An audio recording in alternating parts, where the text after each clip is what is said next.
지금 대한민국에서 벌어지고 있는 SKT 유심 칩 해킹 사건은 단순한 개인정보 유출이 아니었습니다. SK는 무려 2,400만 명의 가입자 정보를 통째로 털렸습니다. 이 수치는 대한민국 인구 절반에 해당하는 어마어마한 수치입니다. SKT 임원들은 긴급 기자회견을 열고 모두 고개를 숙였지만 이 사건이 언제 터진 것인지 그 진실은 숨기고 있습니다. 이번 사건이 보통 해킹 사건과는 다르게 매우 심각합니다. 전문가들에 따르면 단순 유심칩 해킹 사건이 아니라는 것입니다. 휴대폰 기기 고유 식별번호 IMEI, 그리고 통신회선 식별번호 IMSI, 그리고 유심 인증키까지 모두 탈취당한 사건이라는 것입니다. 이 3대 핵심 정보가 털리게 되면 해커들은 언제든지 복제 폰을 만들어서 본인 인증 문자, 금융이체 승인, 정부 사이트 로그인까지 가로챌 수 있는 것입니다. 실제로 KBS 부산방송국 보도에 따르면 이미 복제 폰을 통한 금융사고가 발생해서 5천만 원이 순식간에 자기도 모르는 사이에 인출된 사례가 확인되었습니다. 더 큰 문제는 금융기관과 증권사, 그리고 암호화폐, 수도, 전기, 가스 등 국가 기반 시설까지 해킹 위협이 확산되고 있다는 점입니다. 해커들은 복제폰을 통해서 공기업과 금융기관 직원들의 인증을 가로채서 시스템 전체를 마비시킬 수 있습니다. 지금 이 순간에도 대한민국은 통신망과 금융 전체가 동시에 무너질 수 있다는 초대형 위기에 놓여 있습니다. 이 사건의 또 다른 핵심은 바로 돈입니다. SKT가 대규모 유심 칩 교체를 추진하고 있는데요. 수천억 대 수익을 독점하게 되는 업체가 있습니다. 바로 코나이입니다. 코나이는 이재명 경기도지사 시절에 지역화폐 사업을 독점하면서 급성장했던 회사입니다. 유동규 전 본부장도 코나이가 이재명의 비공식 자금줄이었다고 폭로한 바 있습니다. SKT 유심칩 공급업체로 선정된 코나이는 이번 해킹 대란으로 전국 2,400만 명의 유심칩을 교체하는 작업을 맡게 됐는데요. 이 과정에서 막대한 수익을 챙기게 된 것입니다. 이미 코나이 주식은 폭등했고 코나이 대표는 고점에서 주식을 팔아서 수십억대 수익을 챙긴 것으로 알려졌습니다.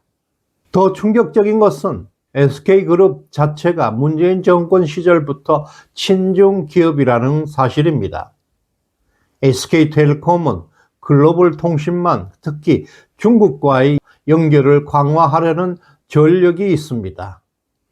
이런 배경을 가진 SK가 해킹을 당했고 그 피해 복구 작업을 통해서 이재명 관련 업체가 수익을 독식하는 구조를 만들었다는 점은 단순한 사고가 아니라 이미 치밀한 계획을 의심하게 만들고 있습니다. 또한 이번 해킹 사건의 본질은 디지털 통제가 가속화될 것이라는 것입니다. 디지털 통제 체제는 바로 CBDC를 말하는데요. 중앙은행 디지털 화폐 체제는 중국 공산당이 세계에서 가장 먼저 인민들을 통제, 감시하는 목적으로 실시하고 있는 화폐 통제 제도입니다. 실제로 국민들의 개개인의 돈을 정부가 실시간으로 보고 있습니다. 통제하는 수단입니다. 통신망과 금융망이 동시에 뚫려 있는 지금 중앙은행은 CBDC를 밀어붙이기 위한 절호의 구실을 얻게 되었습니다. 이제부터는 국민들이 돈을 쓸 때마다 정부 승인이 필요하게 되고 은행 계좌 접근도 국가 허락 없이는 불가능해질 수 있습니다. 자유롭게 소비하고 송금하는 시대는 끝났고 국민 한 사람 한 사람이 디지털 족쇄에 묶이는 시대가 눈앞으로 다가왔습니다. 이번 SKT 사태는 대한민국의 금융의 자유, 통신의 자유, 사생활의 자유가 통째로 붕괴되는 문을 열어젖힌 중대 사건입니다. 그리고 대선이 임박하고 있는 가운데 이번 해킹 사태가 터졌습니다. 사실상 SK텔레콤 서버에 백도어가 심어진 시점이 언제인지조차 모르고 있습니다. 해킹을 당했다는 사실은 이미 문제가 터졌다는 것이고, 해킹 백도어를 심었다는 시점은 훨씬 그 이전이라는 사실입니다. 따라서 단순 금전적 피해를 넘어서 대한민국 대선 자체를 겨냥했을 가능성이 있습니다. 해킹으로 털린 2,400만 명의 통신 정보, 본인 인증 정보는 여론 조작과 선거 조작에 악용될 수가 있습니다.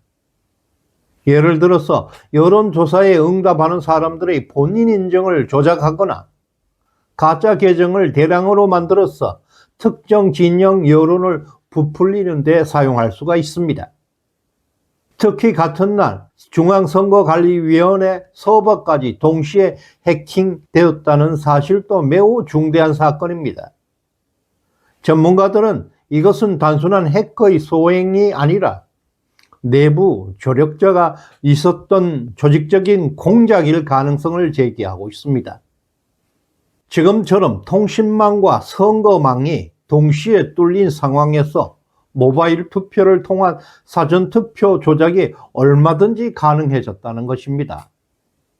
이것은 대한민국의 민주주의를 근본부터 흔드는 중대한 반역 행위입니다. 이미 윤석열 대통령은 과거 SK, LG, KT 등 통신 3사의 과점 구조를 강하게 문제 삼았던 적이 있습니다. 단순히 요금이 비싸다는 이유가 아니었습니다. 통신 3사가 국민들의 통신망을 독점, 과점하고 있으면서 하나만 뚫려도 국가 전체가 위험해진다는 사실을 경고했던 것입니다. 지금 바로 SK 해킹 사태로 그 경고는 이미 현실화됐습니다. 통신망이 털리게 되면 본인 인증부터 불가능해집니다. 그리고 금융이체, 정부기관 로그인까지 사실상 국가 자체가 무너집니다. 무정부 상태로 빠지는 것입니다. 한 번의 해킹이 대한민국 전체를 무너뜨릴 수가 있습니다. 지금 경찰이 수사하고 있는데 경찰로는 부족합니다. 국정원과 방첩사가 즉각적으로 선관위, SKT, 코나이를 전면 압수수색하고 모든 내부자, 배후 세력을 철저하게 색출해내야 합니다. 만약 이번 사건을 그냥 허지부지 넘긴다면 금융기관에 있었던 공기업 시스템이 붕괴되고 국가기관망이 마비되는 사태가 연쇄적으로 발생할 수 있습니다. 또한 이번 6.3 대선이 제대로 치러질지도 의문입니다.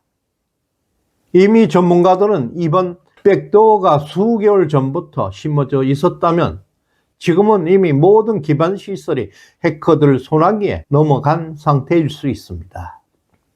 전조 증상들이 분명히 나타났습니다.